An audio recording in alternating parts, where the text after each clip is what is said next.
Welcome to a deep dive into creativity, everyone. We're diving into the creative process behind a fictional podcast today. Oh, this is fun. And this is going to be interesting because the source material is, well, It's wild. it's pretty wild. Yeah. Our listeners shared some notes with us for a show called Sneakyverse, Yeah. featuring a character called Kev, the Sneaky Link Man of Earth 6. I love it already. And I've got to say, I'm hooked. Yeah, Sneaky Link Man. It's like right away you're intrigued. It's like a train wreck. I can't look away. It's funny too because you've got Sneaky Link Man, which is inherently kind of like mischievous and fun. Yeah. But then you've also got this element of Earth 6, which implies something bigger, something more, That's like a whole universe of a Sneak. whole multiverse, Yeah. potentially. It really sets your mind racing, doesn't it? What could this world be like? It does. And you know what else caught my eye?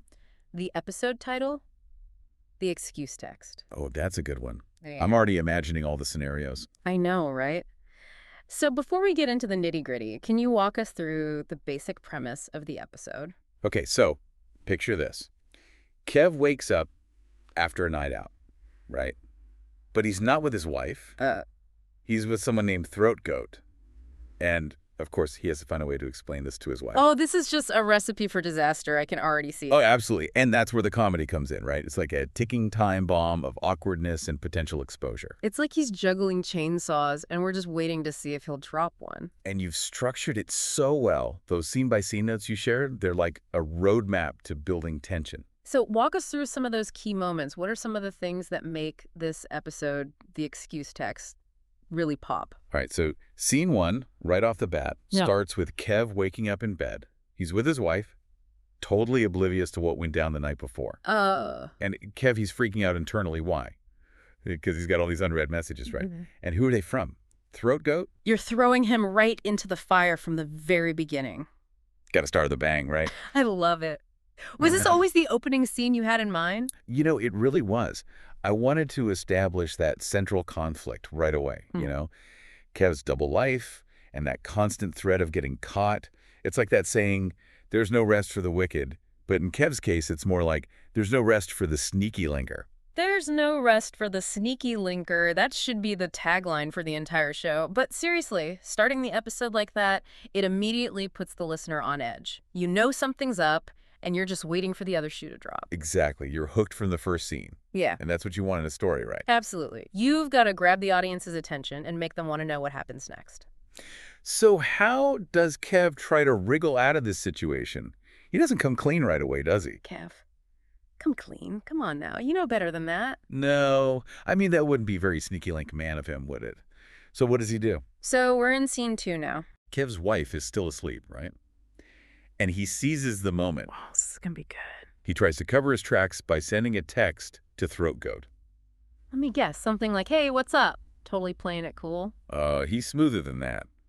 The text is more like, sorry I didn't reply. My wife spent the night. What you're doing. Wow, the audacity. That's almost impressive. Right. It's like he's almost daring fate to catch up with him. And that's what makes it so funny. It's that classic comedic tension, you know? We know he's in way over his head, but he's putting on this front. It's like he's walking a tightrope over a pit of alligators, and he's juggling flaming bowling pins at the same time.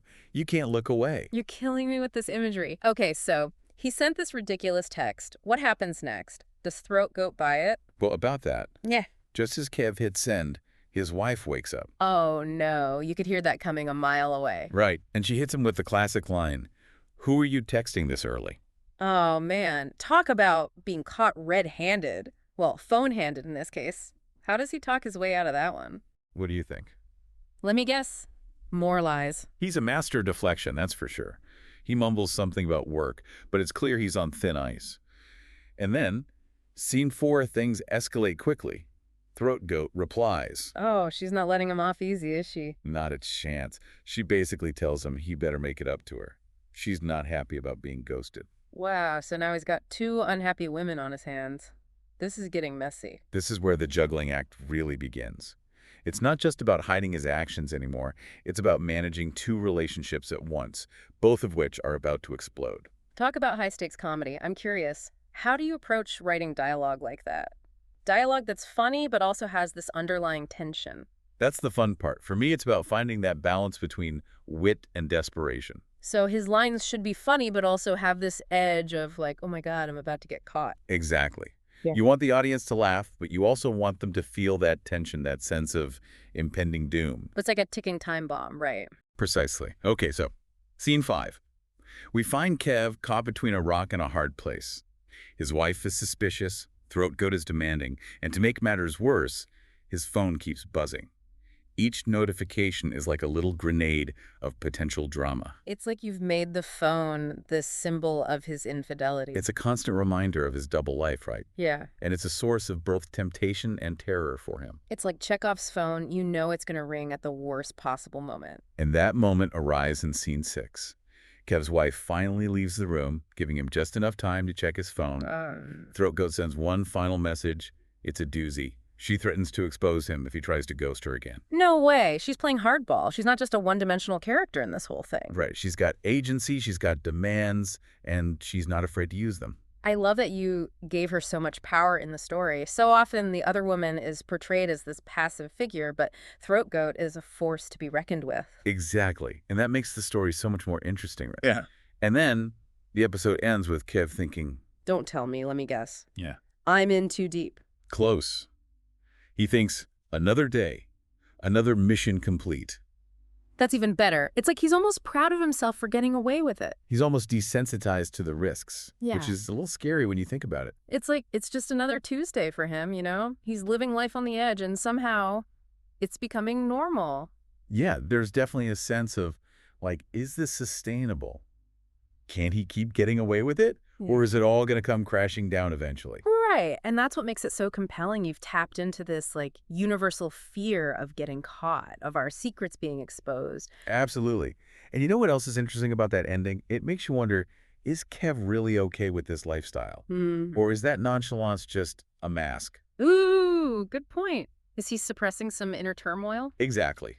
There's a lot of potential there to explore the psychological effects of this kind of double life. I'm already hooked. We've talked about the Sneaky Link Man title, the episode's plot, but let's zoom out for a sec. You mentioned that you're drawn to the concept of multiverses. What was it about that idea that made you want to set this story within a multiverse? I've always been fascinated by the idea of infinite possibilities, you know? Like, what if there are countless versions of ourselves out there, each one living a different life, making different choices? Right, and multiverses are like the ultimate what-if machine. Exactly. And for me, Sneakyverse is a way to explore those what-ifs in a fun, comedic way. Like, what if there's a world where everyone is just a little bit naughtier, a little bit more willing to break the rules? That's like you've taken this everyday anxiety, the fear of getting caught in a lie, and amplified it to a cosmic scale. Exactly. And because it's a multiverse, the possibilities are endless. We could have an episode where Kev travels to Earth 7 and meets a version of himself who's like a relationship therapist. Oh my God, the irony. Right. Or imagine an Earth where everyone is completely transparent, no secrets allowed. The comedic potential is off the charts.